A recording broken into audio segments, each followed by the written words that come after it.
Shanna Ridley Van de Wege, genç yaşlarından beri bir bebek sahibi olmayı hayal etmişti.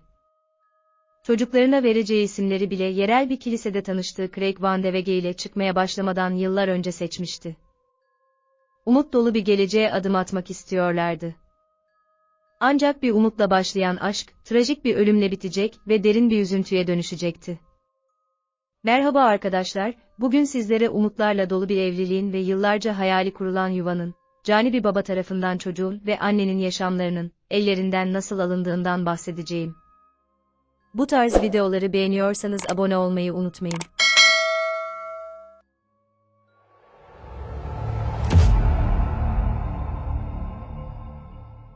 Çift 2014'te evlendikten sonra, Shanna 3 tane yürek burkan düşük yaptı ve çok sevdiği rüyası gerçek olmayacak gibi görünüyordu. Shanna tekrar hamile kaldığında, bu kez farklı olmasını umuyordu ve hayatında onu sürekli başka bir bebeği kaybetme endişesinden uzaklaştıracak pek çok değişiklik vardı. Yıl 2016 senesiydi ve çift, Costco çalışanı Van de Wege terfi nedeniyle, yeniden görevlendirildikten sonra Colorado'dan Fort Worth, Texas'a taşınmıştı.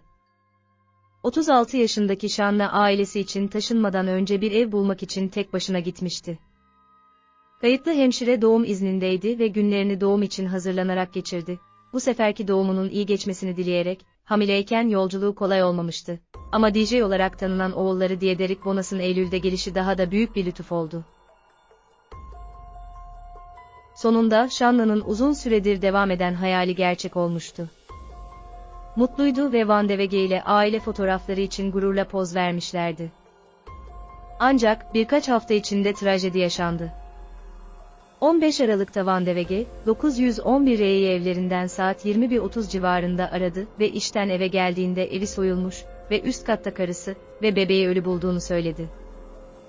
Acil durum müdahale ekipleri olay yerine geldi ve Van de Wege evinin önünde yüzü ellerinin arasında çömelmiş halde buldu. Memurlar, sağlık görevlilerine girmeleri için onay işareti vermeden önce, gizlenen herhangi bir davetsiz misafir olup olmadığını kontrol etmek için içeri girdi. Ev soyulmuş gibi görünüyordu, eşyalar devrilmiş ve odalar dağılmıştı. Ama üst katta manzara korkunçtu. Shanna, boğazı kesilmiş halde yatakta bulundu. Henüz 3 aylık olan küçük Diederik sepetin içindeydi ve boğazı da kesilmişti. Shanna ve Diederik'in trajik ölümleri toplumda şok dalgaları yarattı. Sonunda istediği bebeğine kavuştuktan sonra ikisi de artık ölmüştü. Bir soygun nasıl bu kadar trajik bir şekilde ters gitmişti? Shanna bir zorla girişi engellediyse ve soygunun izlerini örtmek için onu öldürdüyse neden tehdit oluşturmayan bir bebeği de öldürsünler? Van de Wege'e göre bu olay normal gibiydi. Ancak bazı insanlar onun mide bulandırıcı suça karışmış olabileceğine dair şüphelerini dile getirdi. Meslektaşları, polise vaktinde geldiğini söylemesine rağmen, o kader gününde işe geç kaldığını söylediler. Van de Wege ayrıca öldüğü gün Shanna ile mesajlaştığını iddia etti. Ancak polis telefonunu görüp göremeyeceklerini sorduklarında, her şeyi sildiğini söyleyerek reddetti. Soruşturmanın önce yakın aileyi ortadan kaldırmaya odaklanması doğaldı ve Van de Wege olay mahallinde olduğu için sorgulandı. Önce polisle işbirliği yaparken, daha sonra avukat istemiş ve polislerle konuşmayı reddetmiştir. Van de Wege, kendisini suçlayacak hiçbir kanıt olmadan karakoldan çıktı ve geri dönmedi. Müfettişlerin başından beri onun hakkında şüpheleri vardı ve ancak ilerleyen günlerde büyüdüler. Van de Wege'in cinayetlerin işlendiği gece 911'i araması, ailesini katledilmiş halde bulan bir adam için alışılmadık bir durumdu. Katilin halen evde olabileceğinden endişeli görünmüyordu ve kendisine verilen talimatları sakince dinledi. Ayrıca polis olay yerine geldiğinde Van de Wege sakinliğini koruyordu. Söylentiler dolaşmaya başlamıştı ama Shanna'nın ailesi Van de Wege'i savundu. Sevgi dolu olduğunu ve karısını ve bebeğini öldürmesinin imkansız olduğunu söylediler. Ancak Van de Wege'i tanıyan diğerlerinin hikayeleri çok farklıydı.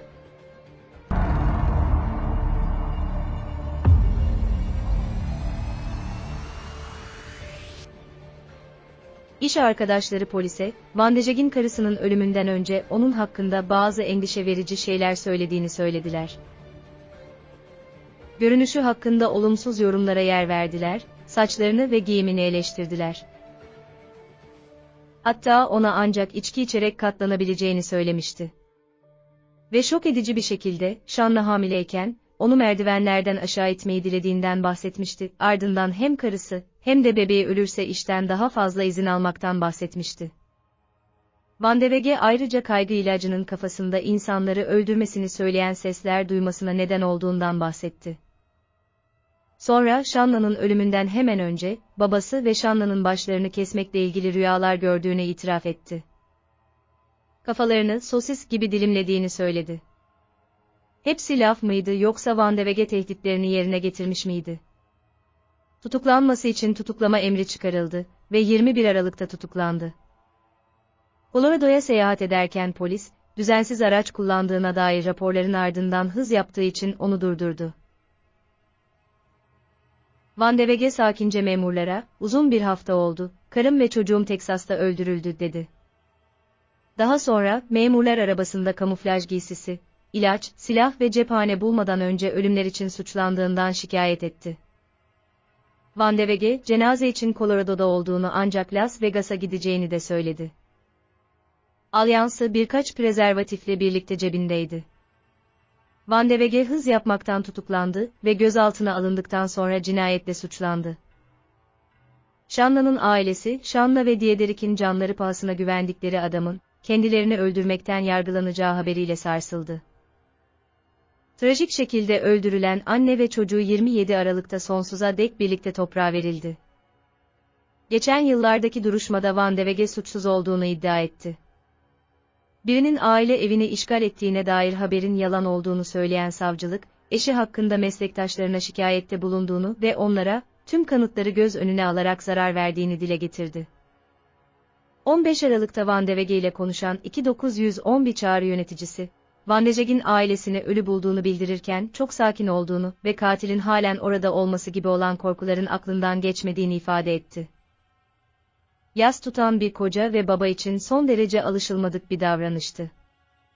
Sean'ın ailesinden bazıları, dinlemesi çok üzücü olduğu için mahkeme salonunu terk etti.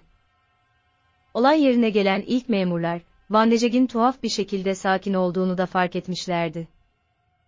Ve ev darmadağınken, bunun tipik bir haneye tecavüz gibi görünmediğini, sahnelenmiş gibi göründüğünü söylediler. Savcılık, "Bu asla bir hırsızlık değildi," dedi. Bir hırsız neden bir bebeği öldürsün ki? Hangi yönden bakarsan bak, bir anlam ifade etmiyor. İddia makamı ayrıca mahkemeye Van de Geeg'in Sean'ın ölümü durumunda hayat sigortasından $700.000 kazanacağını söyledi. Bu bir sebep miydi? Savunma, tüm kanıtların spekülasyon olduğunu söylerken, jüri aynı fikirde değildi. Kasım ayında, 40 yaşındaki Van de Geeg cinayetten suçlu bulundu ve şartlı tahliye olasılığı olmaksızın ömür boyu müebbet hapis cezasına çarptırıldı. Van de Geeg koca olmaktan bıkmış ve baba olmak istememiş miydi? Yoksa bir sigorta ödemesi mi ummuştu? Bugüne kadar, kendisine en yakın olanları öldürme ve Sean'ın bir anne olarak hayal ettiği hayatı acımasızca yarıda kesme nedenini sadece o biliyor. Evet arkadaşlar, bir davanın daha sonuna geldik. Bu konu hakkında sizler neler düşünüyorsunuz? Düşüncelerinizi yorumlarınızla paylaşırsanız sevinirim. Bir sonraki dava videosunda görüşmek dileğiyle. Sağlıcakla kalın.